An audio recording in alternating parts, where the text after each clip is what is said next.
Hello friends, good morning and welcome to my channel. আমার এই ছোট্ট পরিবারে তোমরা যারা সদস্য হয়ে আছো আর যারা আমার ভিডিও দেখছো, সবাইকে অনেক অনেক স্বাগত জানাচ্ছি। আশা করছি তোমরা সবাই কিন্তু গরমে ভালো আছো আর সুস্থ আছো। তো সকালবেলা উঠেই কিন্তু কাজ শুরু করে দিয়েছি, আর এখন আমি কিন্তু ঘর ঝাড় দিয়ে দিচ্ছি। ঘর ঝাড় দিয়ে নিয়ে তারপর কিন্তু ঘর মুছবো। এখন কিন্তু বেশ সকাল, জানো তো, এখন ওই 5টা 15-20 মতো বাজে। তো কাজকর্ম গুছিয়ে নিয়ে তারপর আমি কিন্তু মেয়েদের খাবার রেডি করবো, ওদের রেডি করে দিয়ে তারপর কিন্তু আমি পড়াতে বসবো। তো সেই জন্যই কিন্তু আজকাল আমাকে এই 5টার দিকে কিন্তু ঘুম থেকে উঠতে হচ্ছে। ঘুম থেকে উঠে নিজে ব্রাশ করতে হয়, ফ্রেশ হতে হয়। তো ঘর ঝাড় দিয়ে নিয়ে তারপরে কিন্তু আমি এখন ঘরটা মুছেও নেব। আর আজকে কিন্তু আমার সাড়ে সাতটা না, 6:30 থেকে পড়ানো রয়েছে। তো সেই জন্য কিন্তু আমি মেয়েদের খাবার রেডি করেও নেবো এইটুকু সময়ের মধ্যে, আবার উঠানটাও কিন্তু ঝাড় দেবো। আর আজকে উঠান ঝাড় দেবো সকালে উঠে, কারণ হচ্ছে আমার ননদ বাড়িতে নেই। আর এখানে আম গাছের পাতাগুলো পড়ে না খুব খারাপ অবস্থা হয়ে আছে। তো আমার ঘরের সামনে অতটাও নোংরা না, কিন্তু শাশুড়ির ঘরের সামনে প্রচণ্ড নোংরা হয়ে গেছে, পাতা পড়েছে। ভাবছি তাহলে সকাল সকাল ঝাড় দিয়ে ফেলি, কারণ এরপরে যা রোদ উঠবে না, সহ্য করা যাবে না। তো ঘরটাকে আর কি ঝাড় দিয়ে নিলাম। আর দেখো, এখানে এই পুরানো ঘরের সামনে এখানটায় যে শিম গাছটা লাগানো হয়েছিল না, ওই গাছগুলো না মরে গেছে। আর মরে গিয়ে না পাতাগুলো ঝরে ঝরে পড়ছে, পাতার নোনা পাতাগুলো। তো সেগুলো পরিষ্কার করে নিচ্ছি। আর এখানটা দেখো কত কত আম পাতা পড়ছে, তো এগুলো সব পরিষ্কার করে নেব। সকালবেলায় এই যে কাজগুলো গুছিয়ে নিচ্ছি না, তাহলে কি হয়, রোদ্রের মধ্যে আর বাইরে বেরোতে হয় না, নাহলে এমন রৌদ্র না, প্রচণ্ড মাথা যন্ত্রণা শুরু হয়। তো ঘরটা আমি উঠানটা ঝাড় দিয়ে নিলাম একসঙ্গেই। আর এবার হচ্ছে ঘরটা মুছে নেব। তো আমি বসার ঘরটা সামনে প্রথম মুছে নিচ্ছি, কারণ এটা না নোংরাটা বেশি হয়েছে। কারণ বাচ্চারা ওই যে মানে চপ্পল পরে কাদামাটি চপ্পল নিয়ে উঠেছে সিঁড়ি দিয়ে। তো আমি এইটুকু প্রথমে ঝাড় দিয়ে নেব, মানে মুছে নেব, তারপরে কিন্তু ভেতরটা আমি মুছবো। তো স্টুডেন্টরা আসতে শুরু করেছে এক দুজন করে। আর ওদিকে কিন্তু আমি মেয়েদের টিফিনটা রেডি করার চাপ রয়েছে। তো আমি বললাম ওরা এক দুজন করে আসতে লাগুক, আমি তারপরে কিন্তু ওদের পড়াতে বলবো। তো সকালবেলায় আমার প্রচণ্ড চাপ হয়ে যায়, যেহেতু মেয়েদের স্কুলের আর কি টাইমটা মর্নিং হয়ে গেছে, আরও 30 মিনিট আগে আর কি রেডি করতে হচ্ছে ওদের। তো সে 30 মিনিট নয়, 40 মিনিট আগে ওদের রেডি করতে হচ্ছে। তো ওই জন্য কিন্তু আমার সকালবেলাটা মানে প্রচণ্ড পাগল পাগল অবস্থা হচ্ছে। তো কী করা যাবে, সময়ের সঙ্গে সঙ্গে নিজেকে অ্যাডজাস্ট করতে হবে। তো ওই জন্য চেষ্টা করছি যতটা পারি সম্ভব ভোর ভোর ওঠার। ভোর ভোর উঠলে না কাজ করতেও কিন্তু এনার্জি লাগছে, কারণ প্রচণ্ড গরম। দুপুরবেলা কোনো কাজে মন বসে না, কোনো কাজ করতে ইচ্ছেই করে না। শরীরটা না পুরো একদম, মানে কী বলবো, মানে বিদ্রোহ ঘোষণা করে যে কোনো কাজ করতে পারবো না, ঘর থেকে বেরোতে পারবো না, এই তো অবস্থা।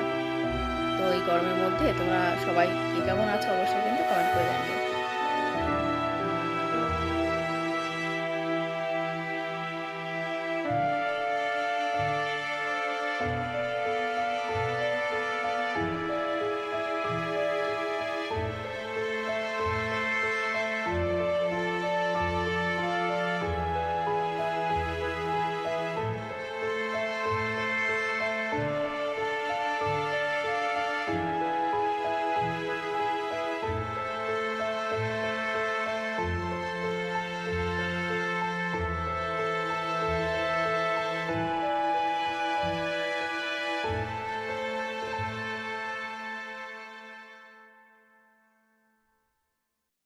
আমি এখন চলে এসেছি রান্নাঘরের যে বাসনপত্রগুলো ধুয়ে রেখেছি, সেগুলো কিন্তু এখন জল ঝরে গেছে, ওইগুলোকে জায়গায় রেখে দিচ্ছি। আর মেয়েদের টিফিন কিন্তু এর সাইডে রেডি করছি।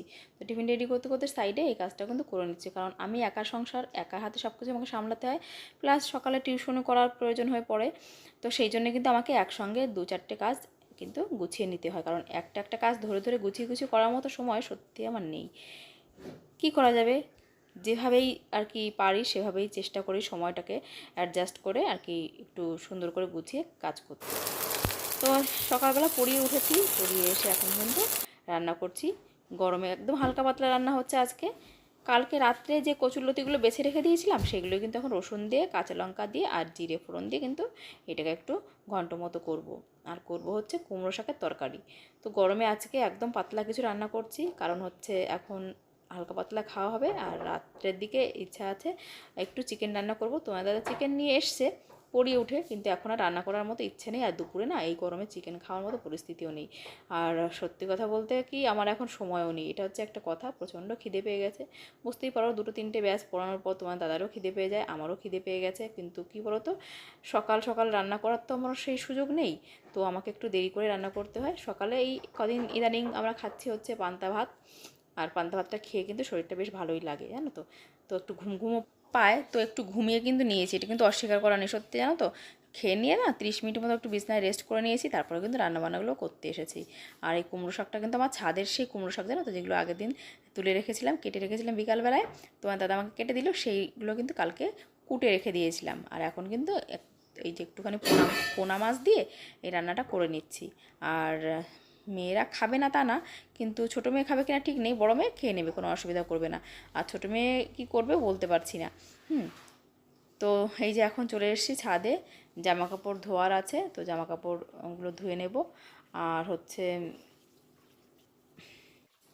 তো আজকে যেহেতু পড়ানোর চাপটা একটু বেশি ছিল, তো ওই জন্য কিন্তু আমি যা সকাল সকাল জামা কাপড়গুলো ধুতে পারিনি। তো এখন কিন্তু 11টা বাজে, তো আমার খুব একটা অসুবিধা হওয়ার কথা নয়, কারণ কী বলতো, আমার উপরে কিন্তু টিনের শেড দেওয়া আছে, তো এই জন্যে একটু মানে গরম লাগছে, তবে পাশে গাছপালা আছে যেহেতু, সেজন্য খুব বেশি গরম লাগছে না। গরম তো অবশ্যই লাগছে, গরম লাগছে না বলে মিথ্যে কথা হবে, কিন্তু আমার বাড়িটা না অন্য অন্য আশেপাশে বাড়িগুলোর তুলনায় একটু ঠান্ডা। কেন বলো তো, চারপাশে গাছ, ছাদের উপরে গাছ, 4-5টা দেখতেই পাও তোমরা, প্রচণ্ড গাছে একদম ভরা, তো সেই জন্য কিন্তু আমার মানে অন্যের থেকে একটু কষ্টটা কম হয়। তো এখন কি করব বলো, আমাকে তো কাজগুলো করতেই হবে। তো একটু রেস্ট করে নিয়ে তারপর কিন্তু জামাকাপড়গুলো ধুতে এসেছি, কারণ আমার কিছু করার নেই, আমাকে কিন্তু এই আমাকে পরিস্থিতির সঙ্গে মানিয়ে নিতেই হবে, তাই না বলো। তো সকালবেলা যখন দুটো ব্যাচ পড়াই, ওখানে 2-3 ঘন্টা চলে যায় আমার, সেই জন্য কিন্তু আমার একটু মানে সমস্যা হয়ে যায়। তবু চেষ্টা করছি অ্যাডজাস্ট করে চলার। মানুষের জীবনটাই এইরকম, বিশেষ করে আমাদের মেয়েদের জীবনটাই এরকম, যে কোনো পরিস্থিতির সঙ্গে অ্যাডজাস্ট করতে পারলে দেখবে তুমি শান্তি পাবে, না পারলে তোমাকে কিন্তু সমস্যা ভোগ করতে হবে। তো ছাদে কিন্তু মানে এই জামাকাপড় নাড়ছি না, আর দেখছি লাউ গাছগুলো না একদম লাউ হয়ে, কী বলবো, লাউগুলো এত সুন্দর ঝুলে ঝুলে আছে, দেখতে এত সুন্দর লাগছে, তো কিন্তু খুব ভালো লাগছে। তোমার দেখো, তো আমার মনে হচ্ছে যে লাউগুলোর মধ্যে একটা লাউ যদি না তুলি না, তাহলে কিন্তু এগুলো বেশি বড় হয়ে গেলে খেতে ভালো লাগবে না। তো এই লাউটা কিন্তু আমি এখন তুলে নেব। আর দেখো ছাদে একদম কিন্তু বাগান বানিয়ে লাউটাই যে কেটে ফেললাম, আর হচ্ছে পরপর আমি খেতে পারবো। তো এই যে আর একটা হয়েছে, দেখো কচি কচি লাউ অনেকগুলো হয়েছে, আমি ভাবতেই পারিনি যে গাছটা এত সুন্দর লাউ হবে। আমি ভেবেছিলাম উঠছে ওপরে, উঠুক শাক খাবো, তো দেখেছো কয়েকদিন শাক খেয়েওছি, তো এত সুন্দর লাউ যে হবে, গাছের চেহারা খুব ভালো হয়নি এবার, জানো তো। এবার একটা মাত্র গাছ উঠেছে, তো ওই জন্য খুব বেশি ভালো হয়নি গাছটা, যত্নও করা হচ্ছে না, নিচে ওখানে জল টল ওই তোমাদের কোনো যদি দেয় একটু, তো গাছের অবস্থা ভালো না, তারপর এত সুন্দর লাউ হয়েছে। তো চলো নিচে যাই, এটা রান্না করবো আজকে, এত গরম পড়েছে, লাউ না খেলে চলছে না। দুপুরে খাওয়া দাওয়া হয়েছে, ছোটো মেয়ে তা খায়নি শাকের তরকারি, ওর পছন্দ হয়নি, মাছটা শুধু খেয়েছে। আর এখন কিন্তু বলছে মা আমাকে একটু ছাতু মাখিয়ে দাও। তো এই চাল ভাজা করলাম, চালটা ভেজে নিয়ে তারপর ওটাকে ছাতু বানিয়েছি, আর একটু নারকেলটা মানে ইয়ে করে নিয়েছি, তুলে নিয়ে এসেছি ছুরি দিয়ে। তো নারকেলটা কিন্তু কচি কচি ছিল, তো ছুরি দিয়ে তুলে কুচি করে নিয়েছি। তো একটু ছাতু দিয়ে একটু মানে গুড় দিয়ে মাখিয়ে দিলাম, দুই মেয়েকে, দুজন খাচ্ছে। এখন কিন্তু দেখো, এটা কিন্তু সন্ধ্যাবেলা, সন্ধ্যা পড়বো না, এখানে কিন্তু 7টা-8টা বেজে গেছে। তো একটু ছোটো মেয়েকে পকোড়া করে দিচ্ছি, ও বলেছিল আমি কিন্তু চিকেন খাবো না, আমাকে পকোড়া বানিয়ে দিতে হবে। তো চিকেনটা খেতে চায় না, পকোড়া করে খেতেই পছন্দ করে। আর আমরা কিন্তু এখানে নিজেদের জন্য কিন্তু মশলা করে দিয়ে রান্না করছি, চিকেনের ঝোল ঝোল করবো, খুব বেশি ঝোল দেবো না, কষা কষা করবো। আর কিন্তু রাত্রে রুটি হবে, রুটি দিয়ে চিকেনটা রান্না হবে। তো এই হচ্ছে ব্যাপার, সারাদিনের কাজকর্ম তোমাদের সঙ্গে যতটা পারলাম শেয়ার করলাম। আর এখানে আমার বাড়িতে যেহেতু নেটের প্রচণ্ড প্রবলেম হয়, তো ওই জন্য কিন্তু ভিডিওটা চেষ্টা করেছি ছোটোখাটোর মধ্যে রাখতে। আর তার থেকে বড়ো কথা কী জানো তো, তোমাদের সাপোর্ট পেলে তাহলে কিন্তু ভালো লাগে। আর যখন দেখি ভিডিও দিনের পর দিন করে যাচ্ছে কিন্তু কোনো রেসপন্স নেই, সত্যিই খুব কষ্ট হয়।